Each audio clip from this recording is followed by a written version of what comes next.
trouble, baby. Why don't you rock me all night long? Rock me all night long. Oh, won't you rock me, baby? Make me feel like I belong. Now I wanna hear some organ on this song, baby. Let me tell you why I need to hear it. Way down south, I heard. Oh, my mama played it for me, baby. Played the blues, yes she did. Play a song, baby. Woo!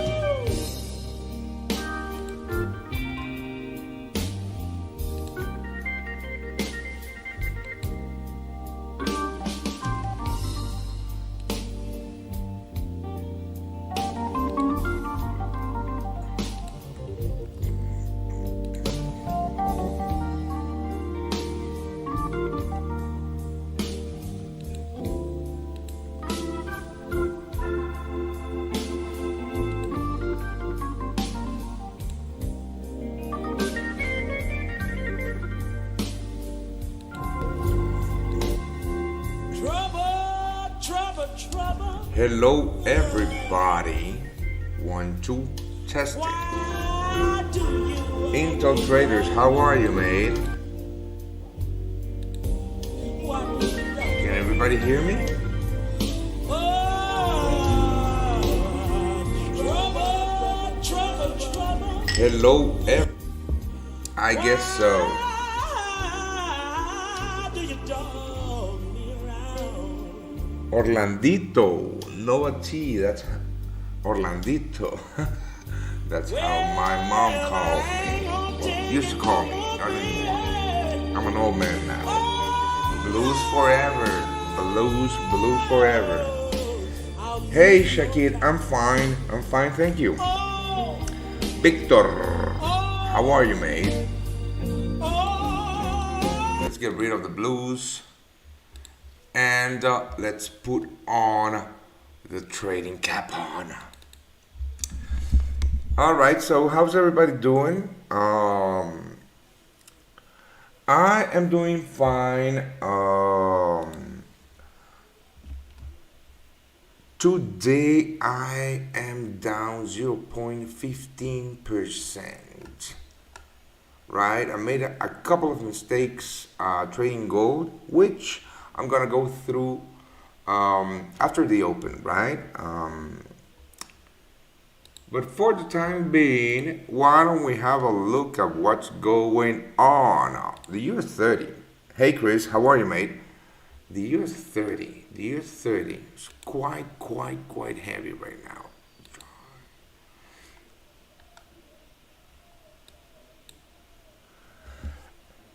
All right, so I am looking for US30 trades.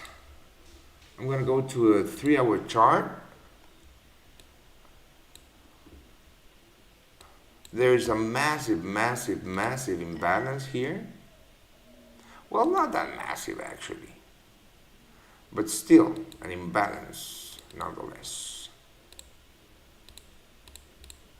Right. Actually, it's not that massive.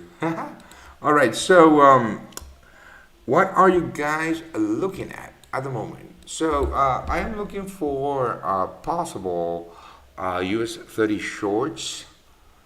Possible US30 shorts. Now, I still have an S&P 500 long with the swing trading group, which is still very much active.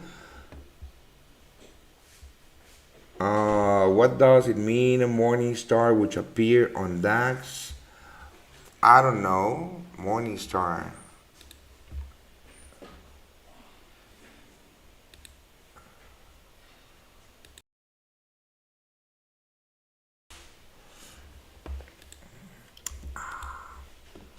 Morningstar, I don't know. I mean, I don't know what you're talking about because you have to tell me which time frame you are looking at, etc. No, mate, I'm not going to look at the USD CAD. Well, maybe just. I'm not gonna look at the USD CAD. I trade equities. I trade equities at the open. So let's have a look at what we have here. We have to go a little bit higher. This is the 8-hour chart on the Dow, well, the US30, right? A couple of big levels here. First big level here, which is the one that the Dow is now testing, right? So basically, if you're a VIP, this is exactly the same thing that we saw on the DAX, right? Now, because of this portion of price action, this level is not that clean, but we're going to try to find daily levels, right?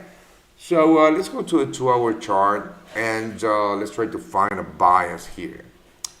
Now, I don't know why it's taking so long for my charts to load, right? So there's a big imbalance here. There's a big imbalance here.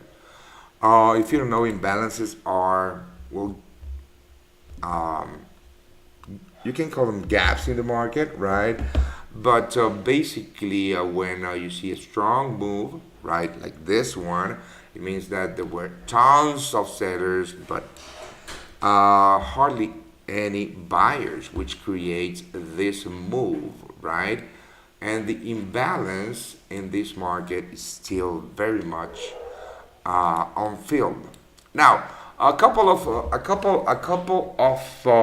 possible scenarios, right? We have the big level at the 31, around the 31,600, right? And this market is very bullish, right? The structure of this market is very bullish. Now, trying to short this market would be a little bit risky. Hold on, I'm just looking at my DAX trade because very possibly if it goes above the 12 the 12,890, I'll close it. So a couple of scenarios here, right? I know that I told you that I was looking for shorts on this market, but my mistake, I misspoke. I'm looking for long, mate. In my view, the DXY is bearish, so indices continue buying. Indices buying since last week, almost 2K points. Yeah, good analysis, but to be completely and utterly honest with you, I hardly ever look at correlations between equities and currencies. The only correlation that I look at is treasuries, right? That's why I have the TLT here, for example.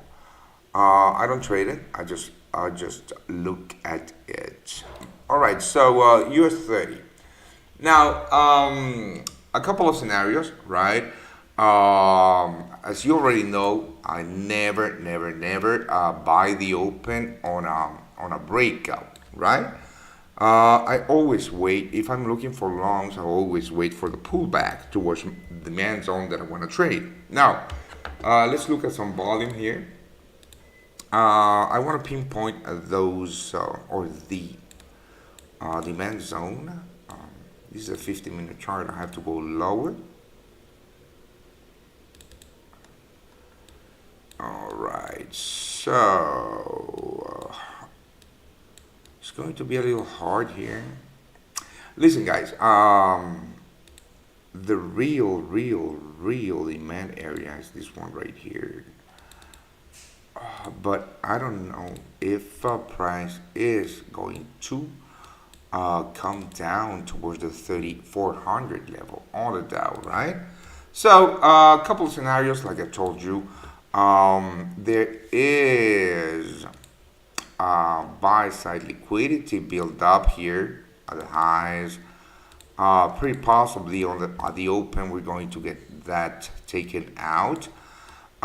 If this is in fact a continuation on the bullish move, very possibly we're going to get that taken out, and then this lows taken out and a retest of this zone right here.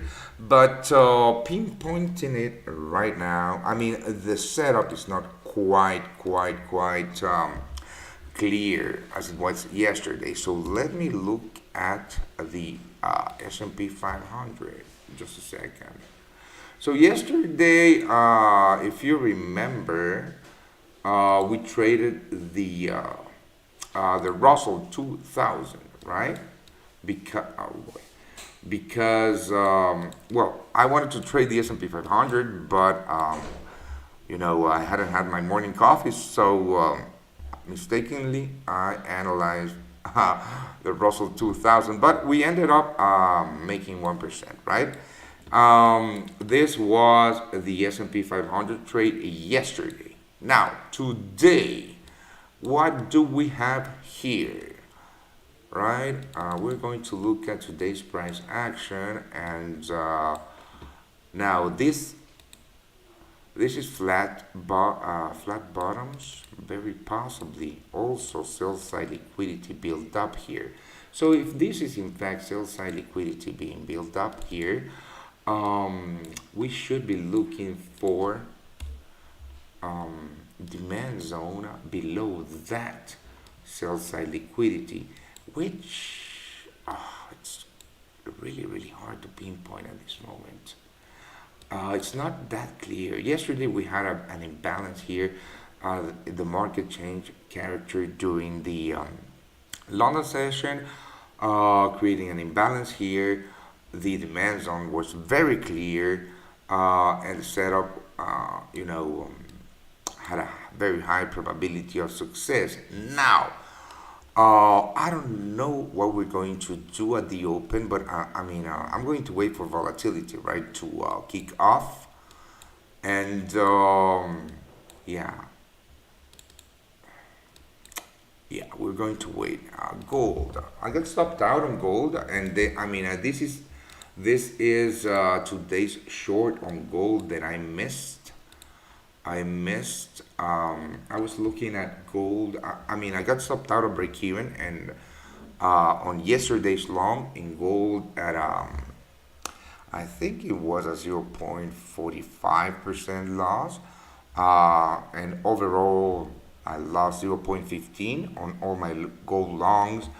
But when gold broke with the Asian session lows, I was looking at this zone right here, this imbalance, right?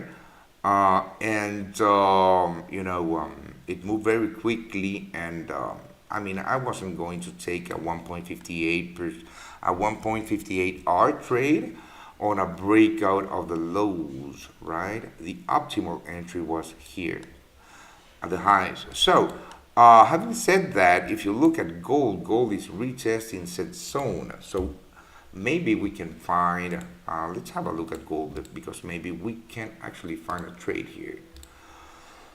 Oh, it's super choppy, super choppy. All right. A lot of people just logged into my show and then disappeared.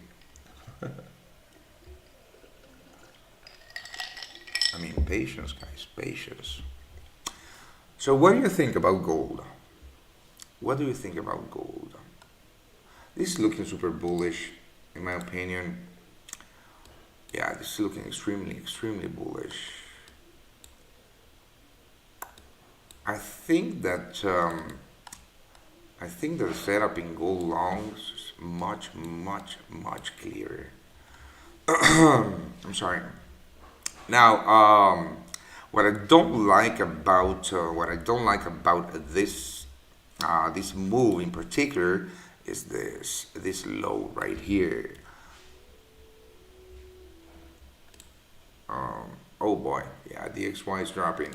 I mean, we have consumer confidence numbers today. I haven't traded the US dollar in a while. Let's have a look at this. I mean, and the reason I haven't traded the US dollar is because it's trading inside of this. Inside of this range, right? And yeah, I don't know. I mean, to be completely honest, I am super bullish on the US dollar, and yeah, I mean, if I were to take a short on the US dollar, I would have to see a massive setup. Because, I mean, just look at this market, right? I'm going to show you the 4-hour chart. Just look at this market. The impulsive moves are really clearly to the upside. Pullbacks are to the downside. So what do you want to trade? You want to trade these clean moves to the upside, or you want to trade these choppy moves to the downside. So I only want to trade the upside on the USD. Having said that, right, let me just delete this. Having said that, a pullback towards the 108.50 would bring, in fact, some very good buying opportunities. Right, let's go back to the Nasdaq and the S&P 500 and the Dow. Right, so we are 10 minutes away from the open, and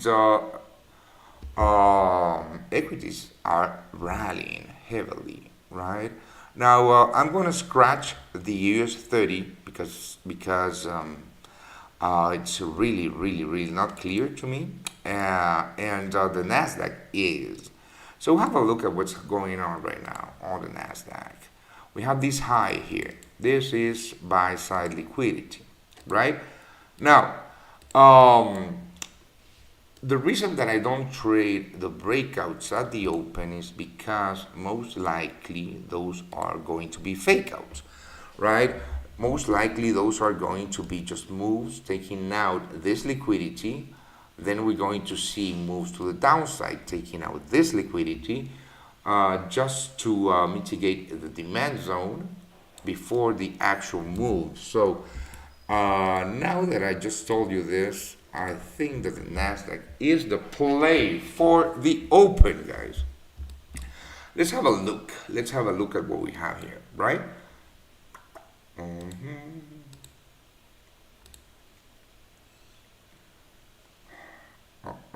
Very clear sell side liquidity here, right? So right, very clear sell side liquidity here. Now let's just pinpoint that demand zone.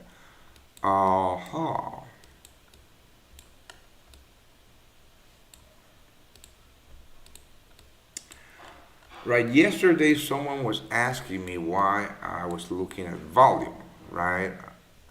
And this is not volume analysis at all. By looking at the volume of each candle, right? This is not the market depth. This is only the volume of each candle.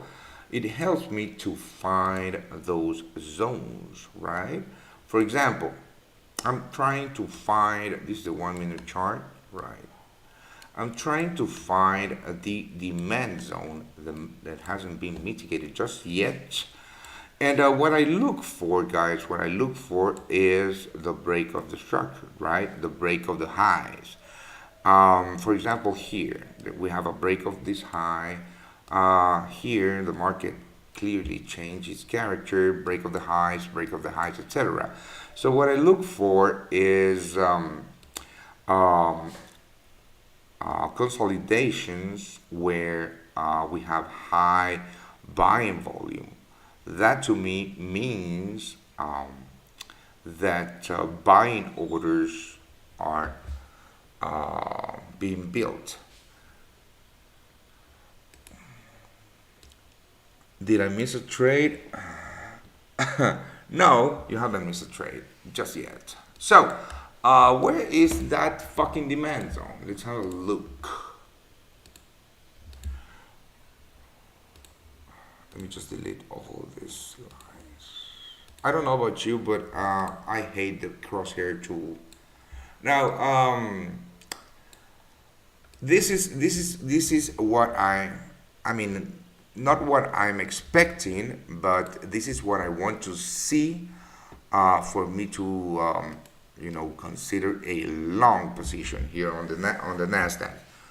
I want to see price breaking with those highs, taking out this buy side liquidity, coming down, taking the sell side liquidity, and coming back down here to this demand zone where I am going to look for my longs, right? That's the reason that I never ever trade the breakouts of the highs or the lows at the open. So basically, I'm looking at this.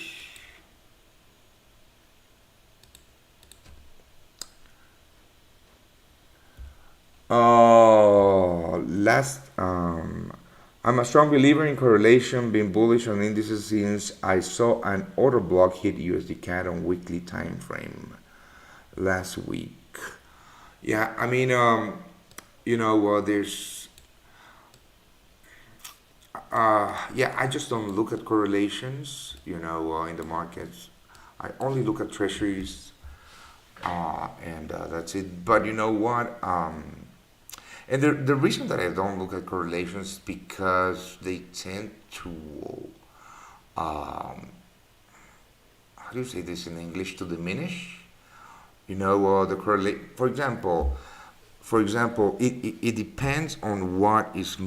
For example, if you look at the correlation between the USD and equities, right, or gold and equities, right.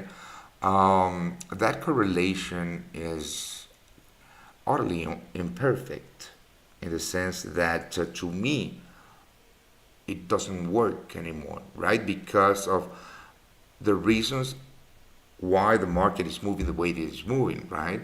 For example, I got a lot of questions about why gold was moving the way that it was moving when the Federal Reserve hiked interest rates, right? These persons were asking me this because in their heads, if the Federal Reserve hikes interest rates, that is bullish for the USD, which by correlation with gold should be bearish for gold, right? But gold was rallying. And the reason that gold was rallying was not because the Federal Reserve was hiking rates. The reason that gold was rallying was because of the reason that the Federal Reserve was hiking rates, and that was high inflation, right? To me, pure correlation, it's not optimal, right? And it doesn't fit on my mathematical model of decision-making process. Yeah, support and demand is the same thing as supply. Support and resistance is the same thing as supply and demand. Well, not quite. Not quite. Support and resist. For example, right here we have resistance, right, on these highs. On the Nasdaq, this is resistance, right, on these highs. But this is not supply, right? This is just liquidity being built up. What I mean is this is just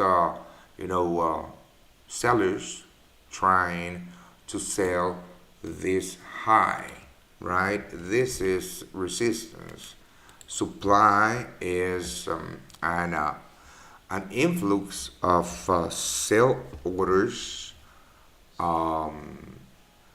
before a real break of the structure to the downside. So supply in this case would be the order block that created that break of the structure or that created that move to the downside.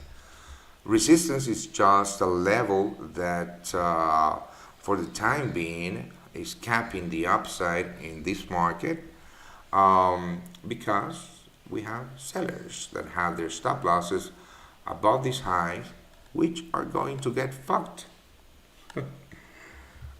So yeah, it's a little bit different. Support and resistance. In my opinion, trading support and resistance is being the liquidity in the market, right? You have to learn how to how to see the liquidity in your charts, and how to pinpoint those zones, those demand and supply zones. So I don't know. I don't know about this one, but let's have a look. Right. I'm gonna put on some fibs. I mean, maybe this is not. And if you have been with me for a while, you know that I am. This entry model, right? This entry model that you have been watching me trade is new, right? Yeah, you if you have been with me for a while, you have watched me work it, right? And just struggle with it at the beginning, right?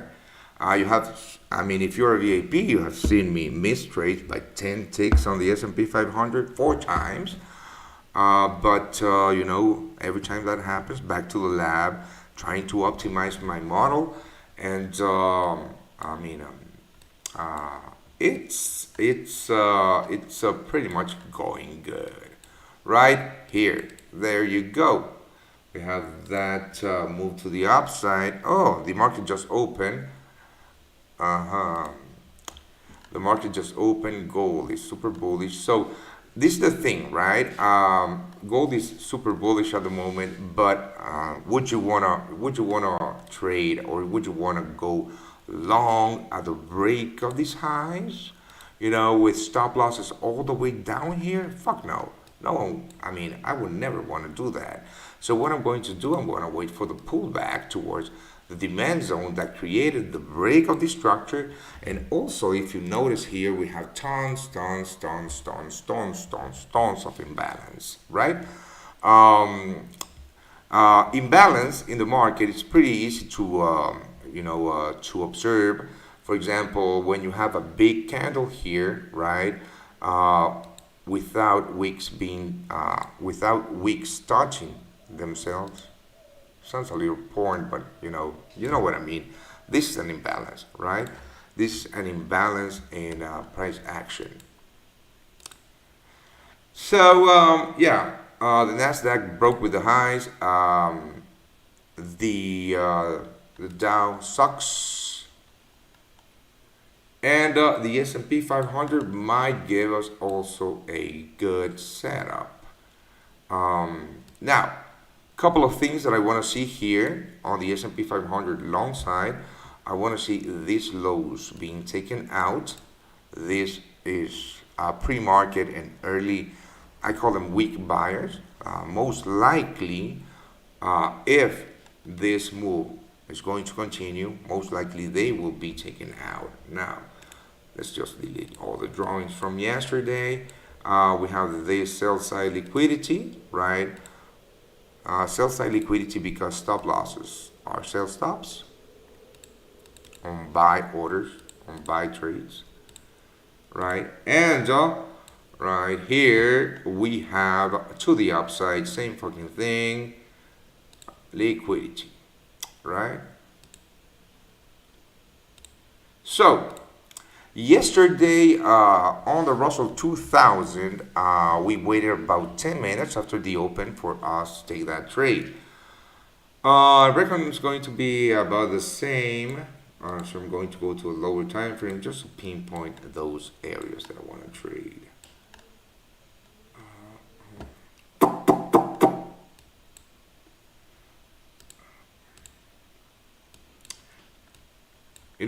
This model, this entry model, what has taught me is being patient.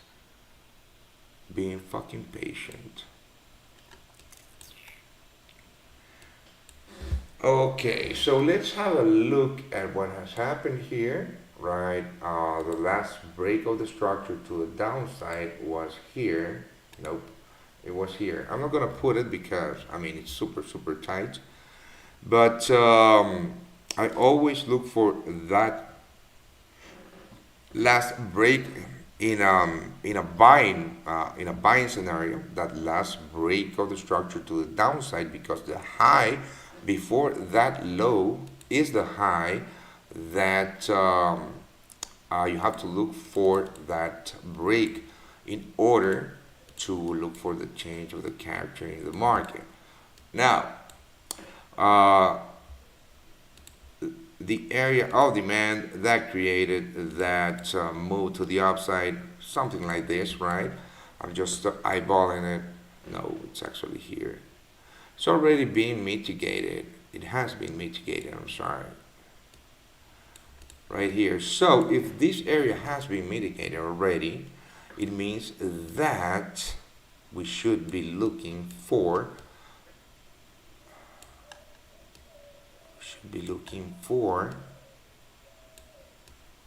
this zone right here.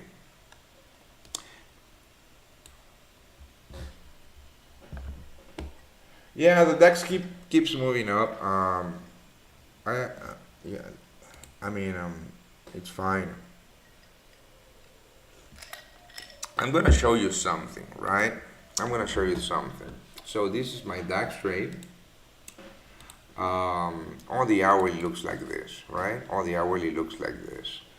But if we go, I'm going to delete this, right? If we go to the lower time frames, and this is why, this is why I like to look at the very low time frames. And I know what some of you think that trading the 1 minute chart, 3 minute chart, etc. is gambling, right? But it's not that I'm trading. Yeah, I am trading the very low time frames, but because the zones, the demand and supply zones, are much cleaner or clearer.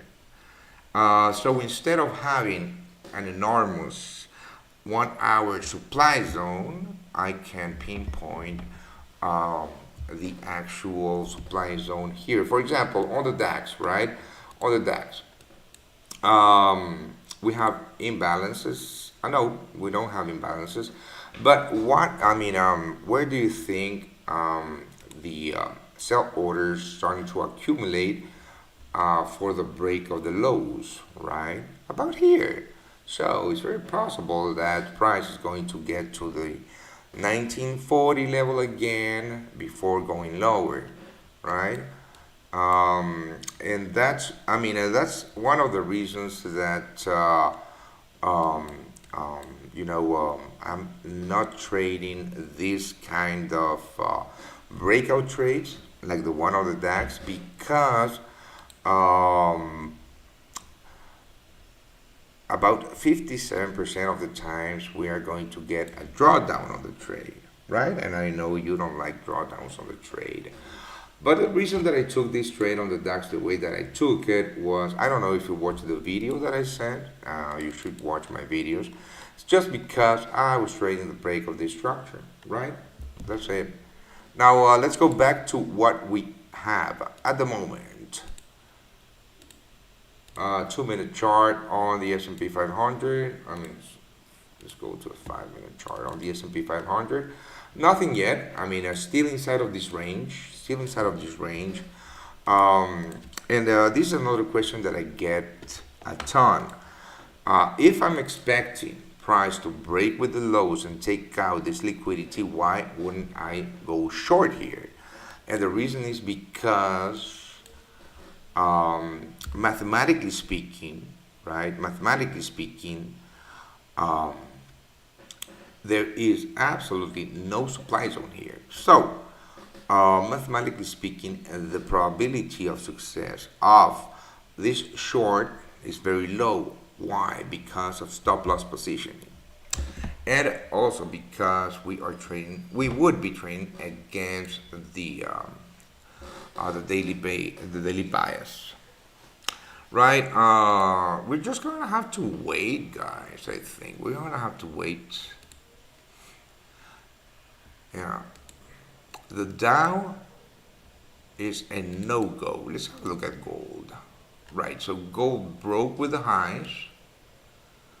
Gold broke with the highs. So this move is quite beautiful, and I really want to find a buy here in this market.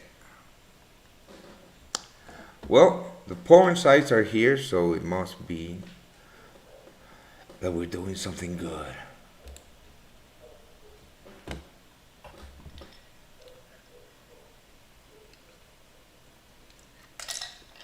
Right, so I mean, we're gonna have to wait.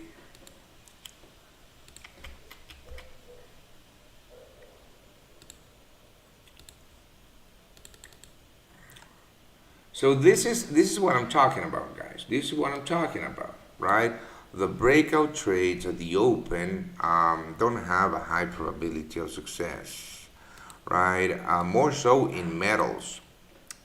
More often than not, we're going to see this. In this case, a bull trap. Now, price is starting to come down. We need to see these lows taken out. Now, I'm gonna be completely honest with you. I am not confident on this zone. I'm not, but it doesn't matter. I mean, it doesn't matter what I think. I have to follow the model. I have to stay true to my entry model. So in any case, if price continues to go to the upside, I'm not gonna get in any trade.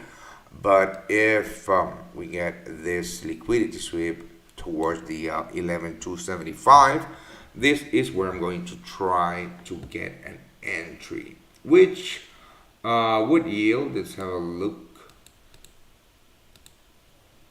Where is my long position here? Which would yield, mates,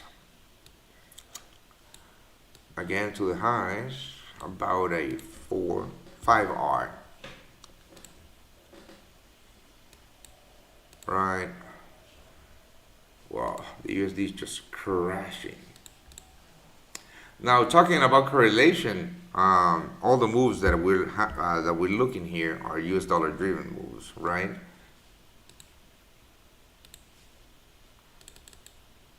But if the USD is crashing, I'm gonna put on an alert. I'm gonna look at the 110 level of DXY for possible longs. Let's have a look what the US dollar markets are doing. So someone wanted me to look at the USD CAD. Again, the reason that I haven't looked at US dollar markets is because of the super choppy. The one that I missed, guys, was this, and I'm sorry about this. If you are a VIP, there's one thing I need to apologize about, and it's this trade right here. So this is my entry model, right? My entry model, and this was a long on the pound versus the US dollar, and I forgot to place the buy limit at the 111 on the Sunday open, and I completely and utterly missed on right now. Should be 350 pips. So if you're a VIP, I'm sorry about that. You know, yeah, my bad.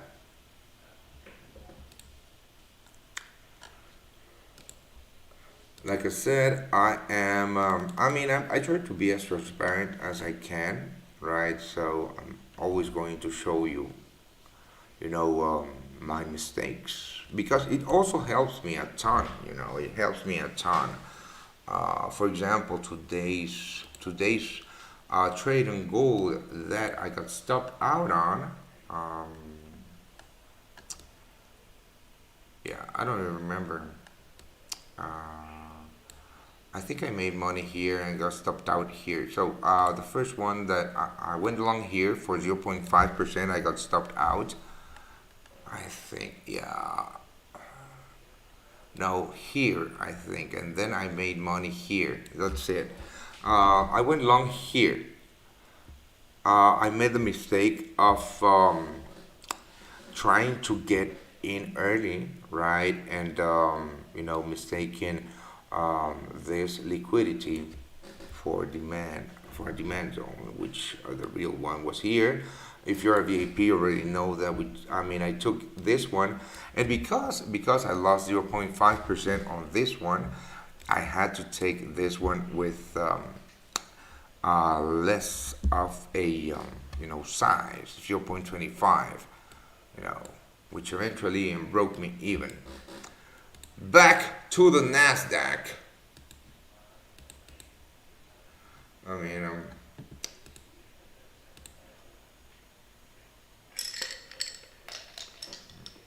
To me right now, this is a waiting game.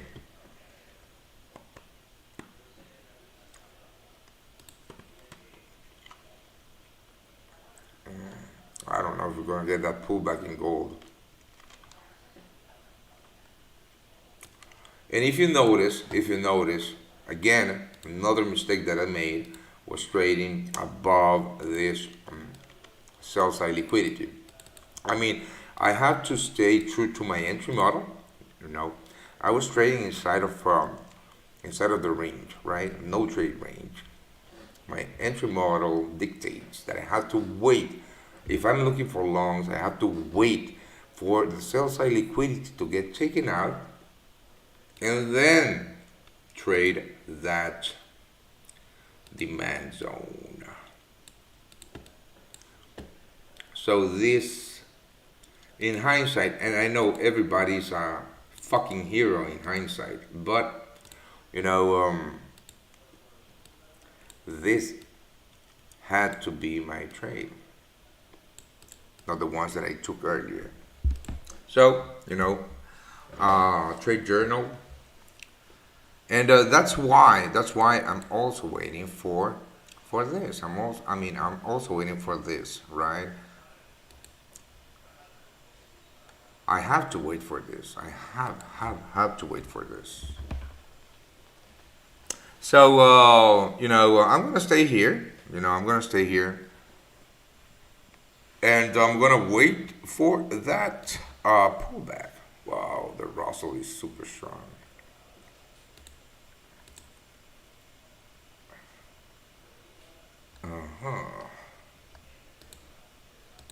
So my DAX is drawing down a little bit, but that's fine. The DAX, this DAX trade is a little bit different.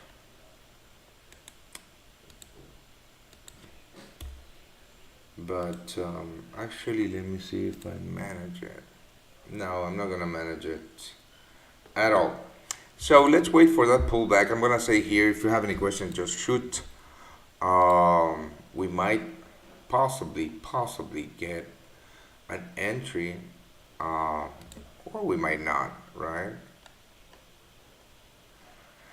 These overextended moves, just have a look at this. I'm gonna put on the 50-minute chart in gold and just have a look at these last 1, 2, 3, 4 candles have engulfed the past, what? Jesus Christ.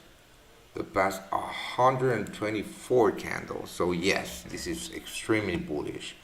So we are going to have to wait because I made the mistake of trading within the no trade range and not waiting for this liquidity to be taken out before pinpointing that demand area, which is actually a little tighter than this.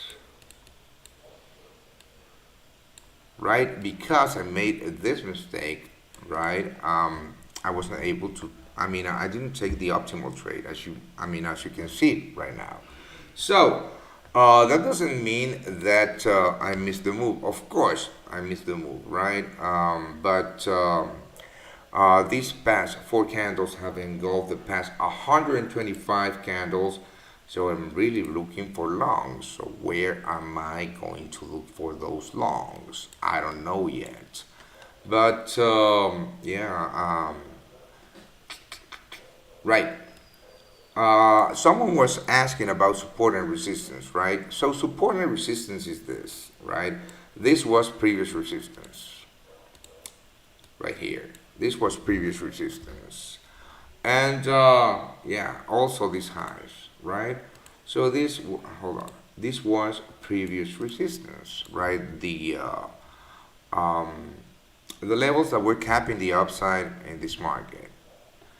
Now, the mistake that you need to avoid is to try to buy the dip towards these levels, right? Because if you do, right, if you buy here, right, on the dip towards these levels, what's going to happen is that you are going to be the liquidity that's going to be taken out. In other words, you're going to be traders that are going to get fucked, right? Because and that's why I was telling you that trading support and resistance when it comes to pullbacks, or trying to trade. In this case, the retest of the previous broken highs is just it's not good. It's not good. I mean, and if you do it, it leads me to believe that you don't backtest your entries, right? You just go with what you have heard that works, or what kind of makes sense to you, right? But more often than not, these levels are not going to hold on a pullback because because what's going to happen is this, right? Pullback and boom, boom, boom, boom, boom, a little bit of a range, right? So liquidity being built up here with imbalances all the way down, and the true demand area here. So what's going to happen is that people, right, traders that try to trade the retest of the previous broken highs, in this case, right, first of all, where the fuck are you going to put your stop loss? Tell me. So the stop loss position is going to be very often below the lowest low of the range, right? Which is exactly where liquidity hunters are going to fuck you, and price is going to close the imbalance, hit the demand zone, and then continue to the upside. So that's the reason that I believe, personally speaking, that support and resistance are a myth, right? I do look at key pivotal levels in the market, right? Historic key pivotal levels, because for example, here in gold, right? Historic key pivotal levels, I might look at these highs, right? Hold on. I'm gonna go a little higher to a 2-hour chart. I might look at these lows, right? These lows right here are key pivotal level. Now, in this market, they're not very clear because of this chop around, right?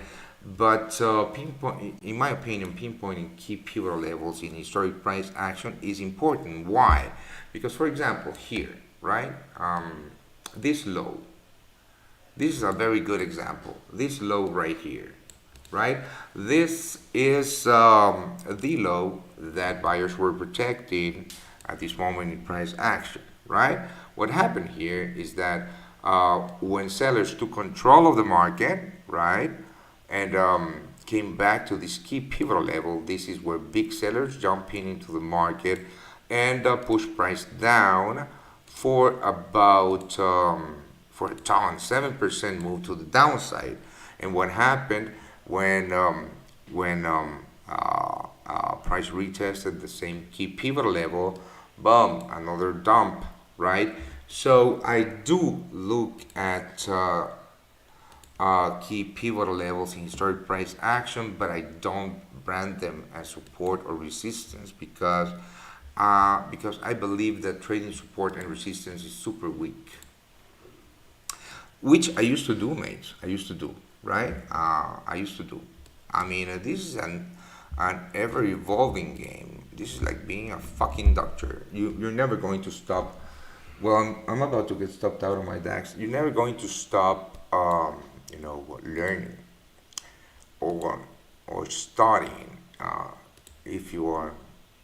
I mean, if this is really what you want to do. So, on my DAX, I think I might going to get stopped out. So I had a possible trade management on this trade. So my stops are all the way up here, right? And it's not like I'm going to get stopped out right now, but it looks like, right, which is fine. And I had an idea, my entry was around these levels, and my trade management idea was to move my stop losses below these lows. But the thing is that I know that that is not optimal because I journal my trades and I backtest my entries, and I know that more often than not, when I move my stops too soon to a non-confirmed, in this case, lower high, I get stopped out just on a pullback towards supply, in this case, before watching price move in my direction. So I'm fine with losing 1% on this trade. I'm fine with losing 1% on this trade because on a vacuum, not managing this trade very tightly and very fast is going to make money, right? I don't know if you understand that. I do. I mean, I have a mathematical approach in trading. I don't trust my gut at all. I mean, that bitch can't even handle dairy, so why would I do that? I have a mathematical approach, and losing the trade is fine with me. So it's going to be a really, really, really, really hard to get in on this on a trade. And what I was telling you that breakout trades mostly don't work in the US Open. I mean, don't take this as as an example of what I said is not true. Yeah, sometimes breakout trades will work, but most of the times you will lose money. At least that's what my backtesting and forward testing and journal analyzing tells me. Right, it's very possible that we're going to get that S&P 500. You know what? Maybe this is a bottom, right? Maybe, just maybe this is a bottom, and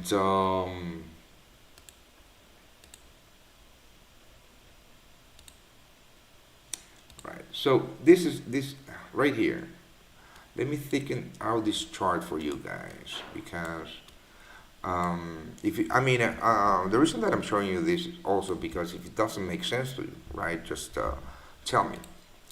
What I look for, right, is breaks on the structure, right, imbalances, and in this case, there's one little imbalance here. If there's an imbalance, there's an imbalance. No, there's not an imbalance here. It doesn't matter. But what I look for is, before the actual break of the structure, in this case, break of this high, I look for consolidations where heavy buying volume has occurred, right? I know that this is not optimal, but this is what is working for me when and I've been backtesting the shit out of this, right? And I've been tweaking it a ton, and this is what really works. So in this case, and also I use you have seen that I use a Fibonacci. Now it's quite difficult to use a fib because we don't know if this is the high of the impulse, right? We don't know. We don't fucking know. But I'm going to put it right now, right, from the low of the impulse to the high of the impulse. I'm always looking around the 79, right? Because the 79 is in this model, entry model, what has shown the highest win ratio. So right here on the bottom, you can see the accumulation of buy orders within this range. So basically, I will be targeting this area right here. This area right here for my entry. Again, we don't know if this is the high of the move or it's not the high of the move, but after the break and the liquidation of these shorts, right, this is the zone that I will be looking for longs on the S&P 500. Right now, I haven't seen any targets yet, so hold on, this is shorts. I haven't seen any targets yet. Yeah, and stop losses. At the beginning, because I was really not confident because I was starting with this new entry model. I used to put my stop losses below the structured lows, right? Which let's imagine that I'm targeting the highs of the move, and these are the highest of the moves, right? If by putting my stop losses below the demand zone, I will be trading a 4.4 R, right? But if I move my stop losses below the structured low, now this same setup turns into a 2.8, 2.5 with slippage, right? So that's one of the most difficult things, right? To do with this is to really learn how to pinpoint those demand zones, because if you do a poor job pinpointing your demand zones, then you might get filled very often, but also you're going to get stopped out very often because your stop loss is going to be below what you think is the demand area that caused this impulse, right? But if you don't work on it, right, very possibly, you're not going to use the correct zones.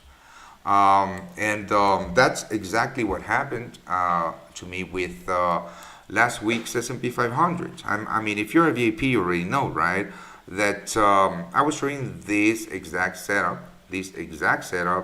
on the S&P 500, and 3 times last week. This happens every single day, right? 3 times. Not every single day, but very often at the open.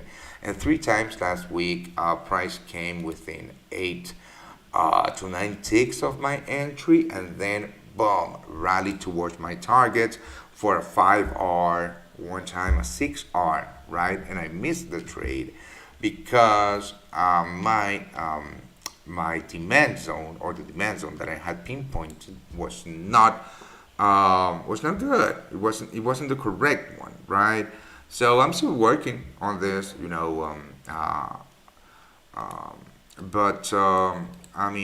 I just wanted to show you what I am doing behind the scenes, right?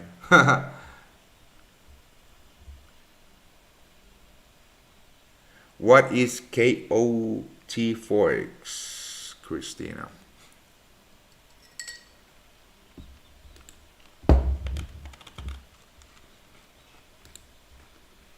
All right, 10.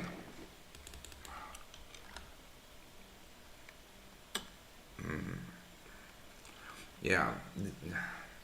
Again, this was such a dumb fucking mistake.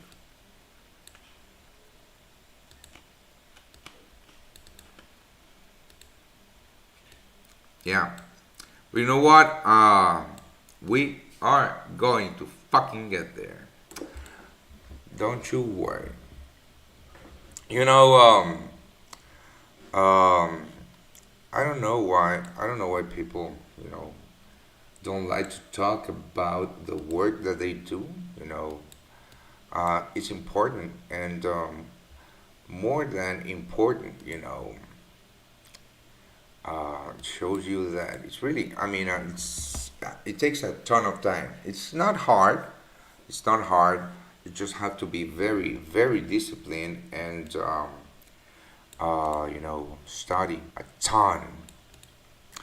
But uh, once that you have a fully developed model, um, you know, you're going to see it every single fucking day.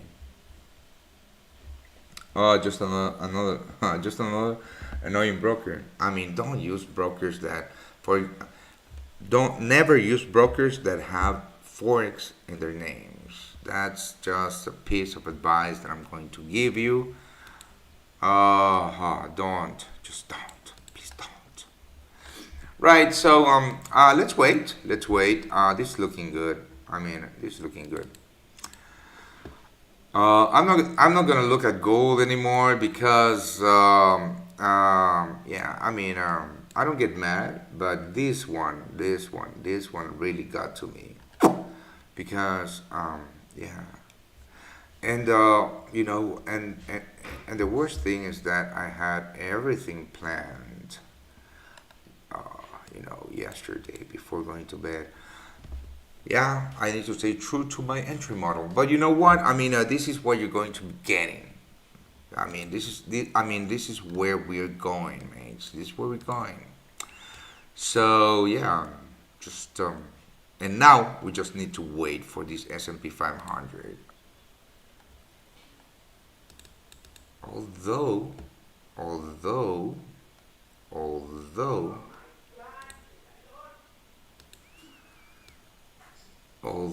yeah, no, I'm gonna trade the S&P 500.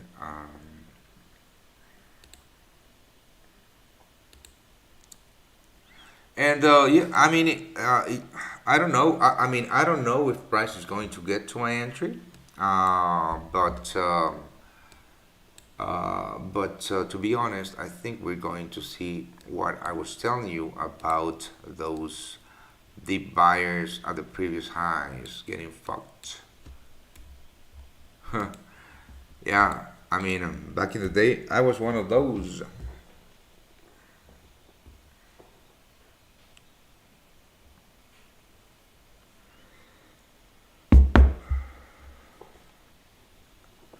Which broker you recommend for North Americans? I don't know, mate. I mean, I have no idea. You know, we do have a broker partner that has, I mean, uh, that allows U.S. traders, U.S. Citizens, but I forgot the name. This being super regulated in the U.S. First of all, you're not going to get. I don't think you're going to get brokers that with super high leverages, which is fine because you're never going to use a 1 to 500 leverage ever, right? But I have an account with Interactive Brokers, but um, I don't use it for currencies, and I couldn't tell you if they have margin on currencies, but I can tell you that they do not have margin on futures. There's tons of brokers, but I don't know. I think that FXCM closed their operations in the US, if I'm not mistaken. I don't know.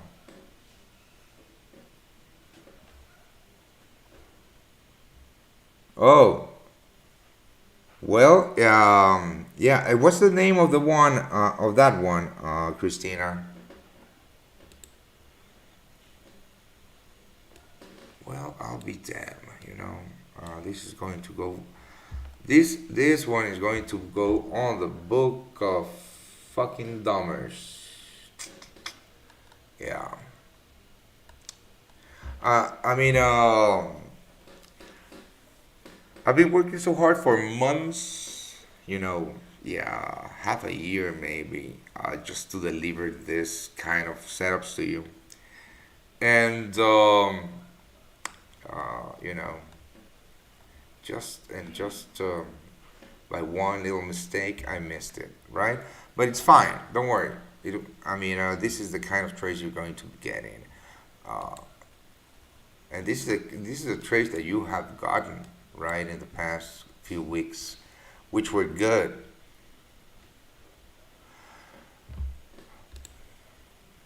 Let's wait for the pullback. Anyone with size that wants to fat finger the short side on the S&P 500 for me, please?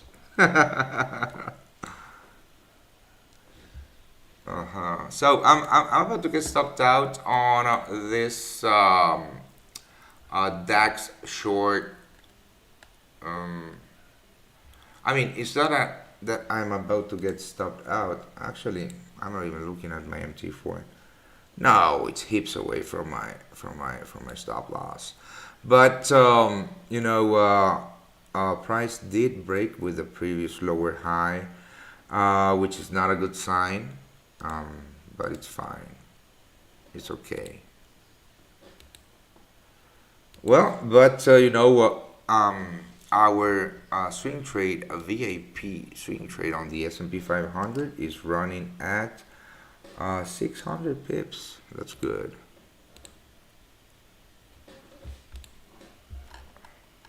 And this is the other thing, right? I told you that I missed this pound USD because I forgot to place those buy limits, right? I'm gonna tell you a story on this pound USD, right? I was looking at the pound USD.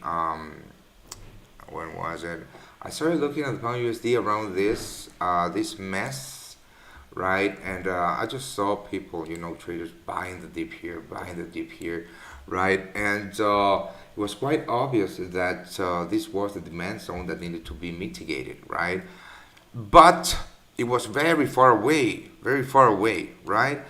And on Friday, mates, it was on Friday, yeah, on Friday, price closed on these levels. And on Sunday, I forgot. I mean, I just forgot to place the buy limit because I didn't want to place the buy limit on Friday, right? Because I mean, no one knows how how the markets are going to behave on the weekend, and more so because the UK is changing prime ministers every fucking hour. So I didn't want to do that, right? I wanted to look at the open on Sunday, and I fucking forgot. And yeah, I'm sorry about that.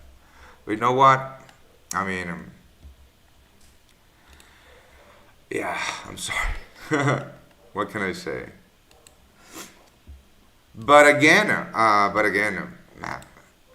same entry model, mates. Same entry model, yielding, in this case, no, 380 pips. Massive winner. So, I have a trade, but through the link. Awesome. What do you trade in VIP? Mostly currencies, mate. Mostly currencies. Mostly the USD and the Japanese yen. But we also trade equities and metals and crude. You know, for example, these past weeks we have been trading metals very aggressively and the Japanese yen very aggressively. Why? Because the USD is just trading in a very choppy range. Also, because what we want to do, I mean, we are right. I mean, we are very bullish on the USD, and we don't want to trade the downside on a market that we are very bullish on, right? So, and also, I mean, who the fuck would want to trade this chopness, right? So, when there's no momentum, right, or setups in the markets that we trade, we just don't trade them.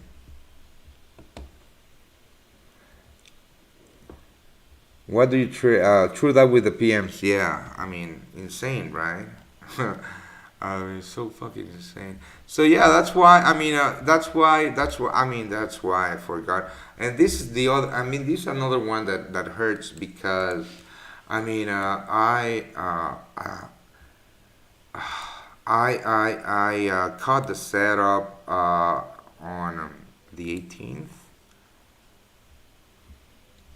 last Tuesday. I caught the setup last. Not that I caught the setup, but I saw the setup last Tuesday, and price was trading. Price was trading 188 pips from my entry, but I kept on, babysitting the setup, because at any time price could you just fucked all of these people, all of these traders, and then move to the upside. But I missed it. Also because I had a wedding on Saturday, so let's have a look at equities again. I am going to wait for this setup for this possible pullback. I don't know if it's going to play out, mates. I'm going to be completely and utterly honest with you. I don't know if it's going to play out, but yeah, let's have a look at the 1 minute chart very quickly. Yeah, I mean, I don't know if it's going to play out. This is looking very, very, very strong. Now, if price breaks with these highs, yeah, I'm just gonna call it quits. Maybe not. Hold on. Maybe not. Maybe not. So, do we have a key pivotal level that price is reacting to or not? Right, we have these lows right here. So, this is what I call a key pivotal level, right? You might call it support or whatever. I call it key pivotal level. Also, big imbalance here on the 4-hour chart. Hadn't seen this. Hadn't seen this at all. So the key pivotal level, pretty simple, right? What I look at when I pinpoint key pivotal levels in the market is just first of all, this is a very, very strong bearish market, or was a very strong bearish market, right? So sellers were in control heavily, impulses to the downside, and here is where buyers were heavy enough to stop this selling momentum. And when I say heavy enough, that means that just by looking at price action itself, right? Just have a look at these imbalances in the market. This means that sellers were super heavy, right? Super, super heavy. And here you can see this bottom being formed. That means that there were a shit ton of buy orders here that sellers were just unable to sweep until they did, right? Eventually they did. So that to me is a key pivotal level. I don't know if we're retesting a key pivotal level right now or if price broke with it, but we are kind of there. Which one was the key pivotal level? I don't know. Oh, this is the imbalance. I'm going to delete the imbalance, or did I not delete the imbalance? I don't know. Sorry. No, I deleted the key pivotal level. Fuck. So that's what I mean by key pivotal levels in the market, right? Historic zones or historic levels where there has been a ton of counter volume. Let's call it counter volume. I like it. From now on, I'll call it counter volume. So and the reason that I pinpoint those levels is because it's very. The probability of having a thick book there is high, and more so because we don't have level two right now. I mean, this and that's the other, and that's another thing that I've been telling you that I'm going to get, level. Level two for futures, so we can actually see, the time on sales, etc. Buyers and sellers or whatever. But if this level breaks or this highs break, we are at key pivotal level. If buyers are, strong enough to break with these highs, then I'm going to call it quits and just finish up the day with a 0.15% realized loss, not counting the DAX, of course. But I'm still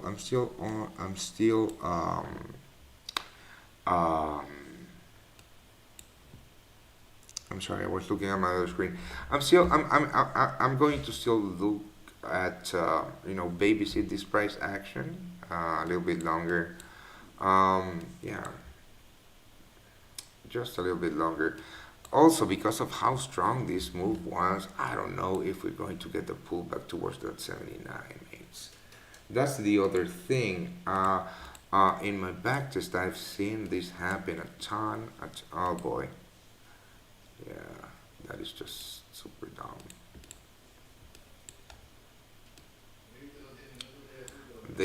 I'm sorry. So, again, I mistakenly placed my demand area lower.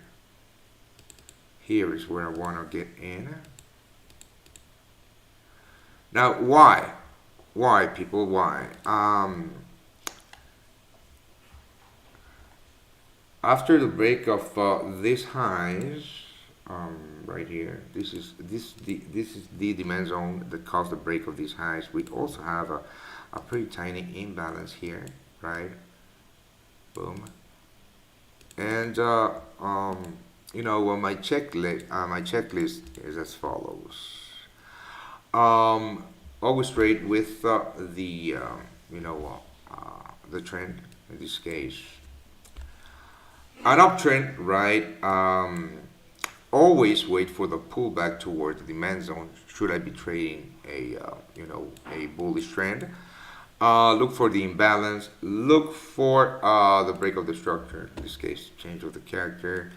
On the market, look for volume, accumulation of buy orders that created set break, and just place your orders and walk away, which is what I should have done on the pound US dollar, right? So this would yield about a 4.5 R or so. Pretty possibly I'll be placing this one, mates. Let's see. Let's see. I'm gonna go to the 3-minute chart just to have a quick look at this. I just want to see this. So this is the thing. Oh boy, there was no sweep here. I don't know. I'll keep you guys posted. About this. But I don't know what you think. RSI says it's over. But the thing, guys, about I don't use indicators, right? I do trade another strategy called the F1 strategy, right? That strategy trades the breakout. It's a breakout strategy. It's a trend trading strategy based on breakouts and momentum. I don't use the RSI there, but we do use indicators on that strategy. It's needed. But when I'm looking at price action itself, I don't use indicators because, for example, you tell me that the RSI says that this market is overbought, right? Now, a couple of things. If you're looking at the very short time frame, 3-minute chart, 4-minute chart, 5-minute chart, on those time frames, the RSI might be overbought, right? Also, what length are length, right? Are you using your RSI on a 14 period, 39 period, 51 period, 79 period, etc. What length are you using? Also, and the last one is that a very strong market can remain overbought for a fucking long time. So be careful with oscillators and basing your trading decisions on on solely or overbought or oversold levels on your oscillator. Just a piece of advice. Backtest your entries. I might be wrong. What people do make money trading the RSI. I mean, I think, right? I don't know.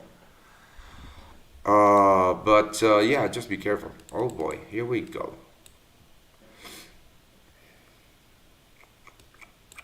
Yeah. So this is the one that I missed.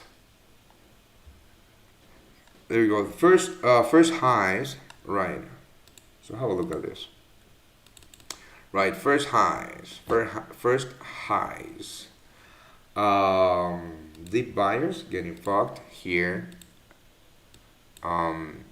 Should they have placed their stop losses below? I mean, really weak players would have placed their stop losses here. I reckon, some others have placed their stops below this week low. Very possibly they are also going to get, taken out. Yeah, let's see. Let's wait and see. I mean, also we have imbalance. I mean, this move is super strong too. I mean, this is super bearish, extremely bearish move. So this might be a dead cat bounce in the sense that just have a look at these candles. This is super bearish. So when I say this might be a dead cat bounce, I mean that this might be just a pullback towards the supply zone, the short-term supply zone that created this break on the structure and this imbalance for further downside continuation. So also, why would you want to trade here? I mean, why would you want to buy the dip here, right?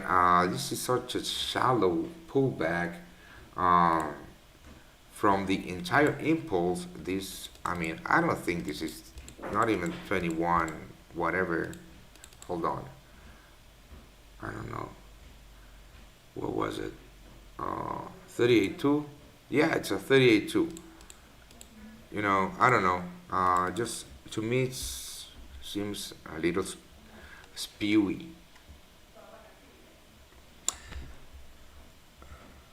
All right, so I don't think we're going to catch a trade here, guys. Yeah, I don't think we're going to catch a trade here, but I'm going to keep my eye on this setup, and also let's just have a look here. Boom, beautiful sell side liquidity being built up. Actually, this is looking more. More good. I was going to say more good because English is not my first language, so you're going to have to excuse me if I say stupid shit like that from time to time.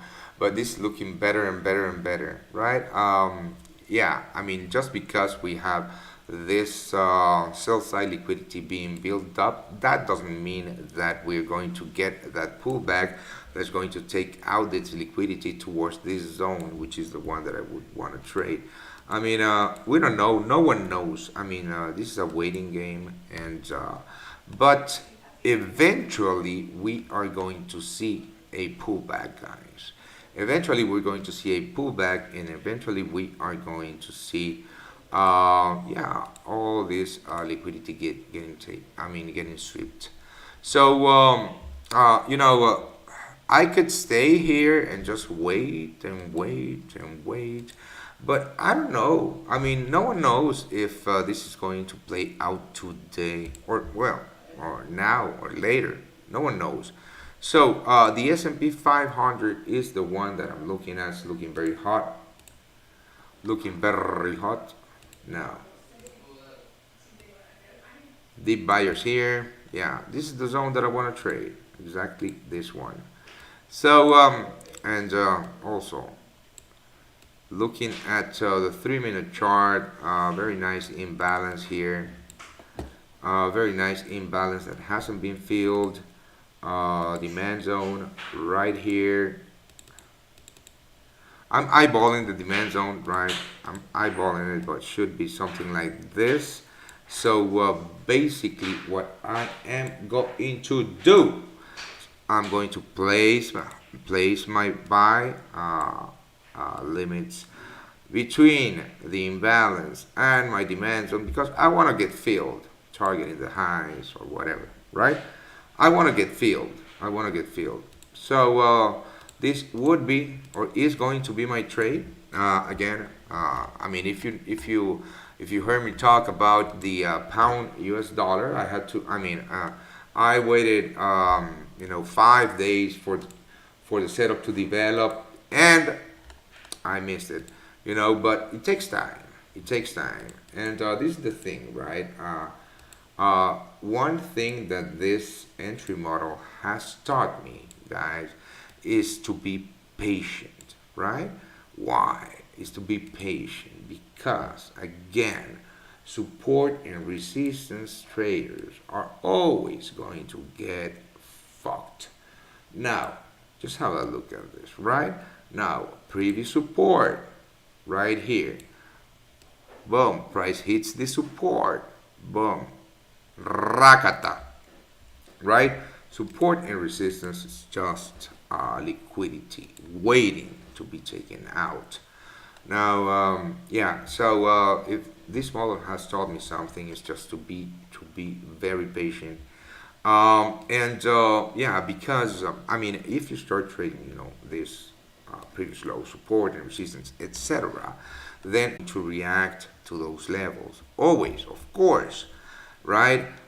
Because that's the psychology of the market. But the thing is that you are going to be trading a reaction, and I mean, 90% of the times you're never going to hit your targets, and you're going to hit your stop losses if you don't manage your trade accordingly, or move to break even. And if you do, you're going to be getting stopped out of break even every single fucking time, right? That is a lot of weight on your psychology, right? On your mindset. So being patient and waiting for price to hit your zones, just, I mean, it lifts such a big weight out of your, not shoulders, but your head, right? Because we're talking about mindset. But and also, just, I mean, getting in on these trades, and just no, just getting in on these trades over and over and over, it creates such a cloud in your head where you're not going to be able to see the market. You're not going to be able to, to see into the matrix, right? Because if you get in these trades over and over and over, I mean, the focus, without you wanting it to be, the focus is going to be, why the fuck price never hits my targets, and why does it get, why do I keep getting stopped out at a loss or a break even? Why? So instead of getting a broad picture of the market, you're just going to be inside of a smoky cloud, trying to figure out why what you're doing doesn't work, and why do you see price go in your direction afterwards, right? So that's the other reason that I really don't mind losing. Not losing trades, but missing trades. Yeah, this one hurts, and this one, and today's gold was just a dumb mistake on my part, right? But like S&P 500 on last week, that I missed by 9 ticks, right? It doesn't weigh on me, because I know that I'm going on the right direction, right? Because I see it, I see it. And yeah, I mean, just I don't know if you wanted to hear that, but I like to talk about anything and whatever trading related, right? And also about I never said that I am the best one out there, by far, right? But I know what I'm doing, and I work really, really hard. I mean, I breathe the markets. This is what I do, mates, right?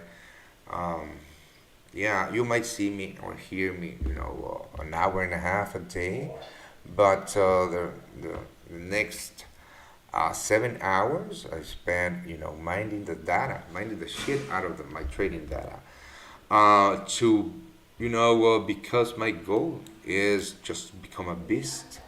And if you're a VIP, you are going to get those beast trades.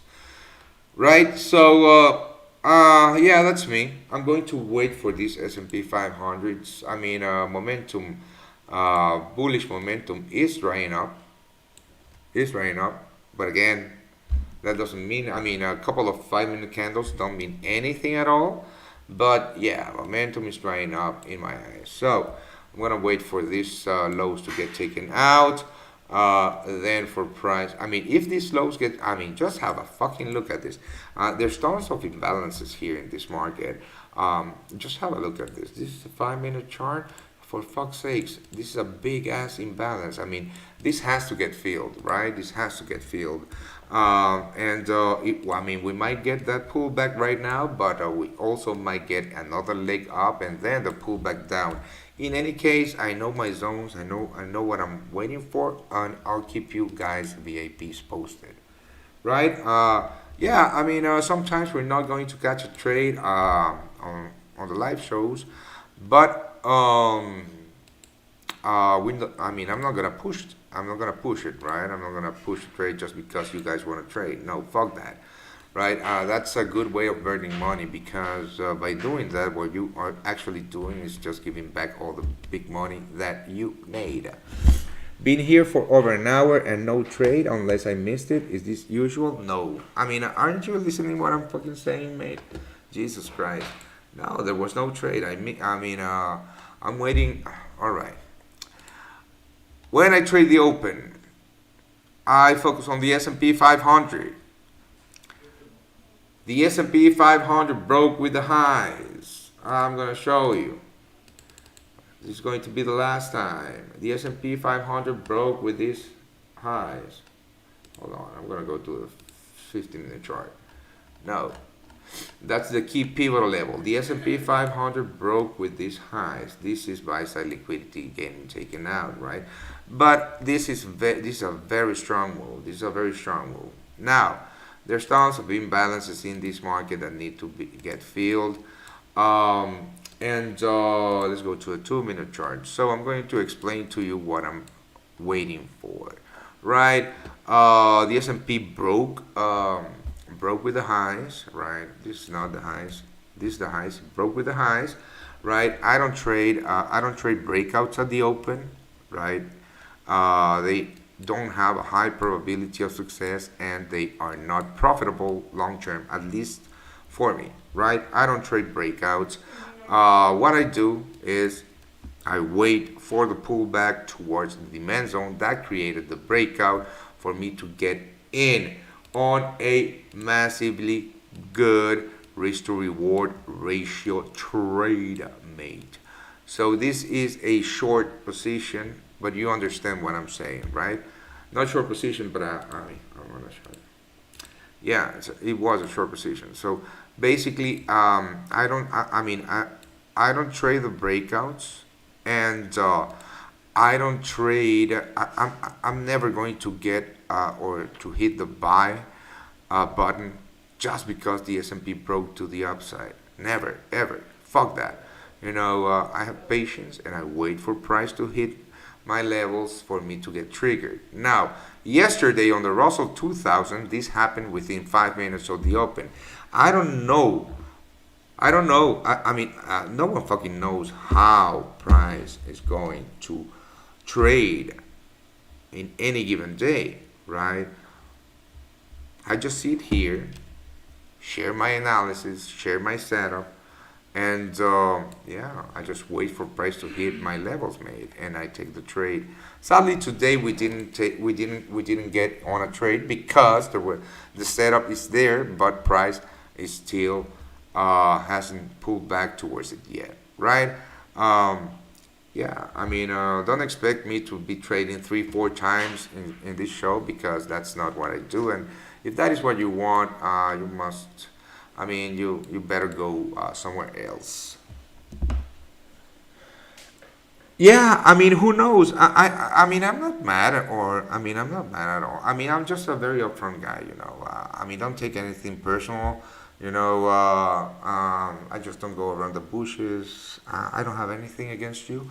I'm just trying to explain to you what I do, right? So yeah, this is what I do, and this is a massive setup. And if you look, I mean, just stay close to your charts and just have a look at what's going to happen to people, to traders buying the dip at the 38.12 level and then at the 38.07 level or so. So this entire zone, these deep buyers. I mean, what I think is going to happen if it plays out what I'm looking at, or this setup. Of course, this is sell side liquidity that has been built right here. So what I think that could happen, mates, is this, right? Price taking out this liquidity and coming back towards these previous highs, right? And creating this, right? Creating more sell side liquidity. And this is another flag or another check on my entry model, right? Should be a little bit lower, but that's fine. When this happens is when I place my buy limits in this case, because I'm looking for longs, because more often than not these deep buyers, weak deep buyers that trade the previous resistance turn support, which is super weak, are going to get fucked, and then we are going to get triggered, and they are just going to watch us profit while they mourn their losses. Awesome. Yeah, I mean, I don't do that, you know, and I don't mind staying here for 2 hours and just talk, you know, answering questions, you know. I don't mind. Um, it doesn't bother me. It doesn't bother me, and yeah, I mean, what else would I be doing? Backtesting? Nah, I already backtested like 3 hours today, so no. All right, but now my throat is hurting. Yeah, gracias. My throat is hurting, so I am going to log off, mates.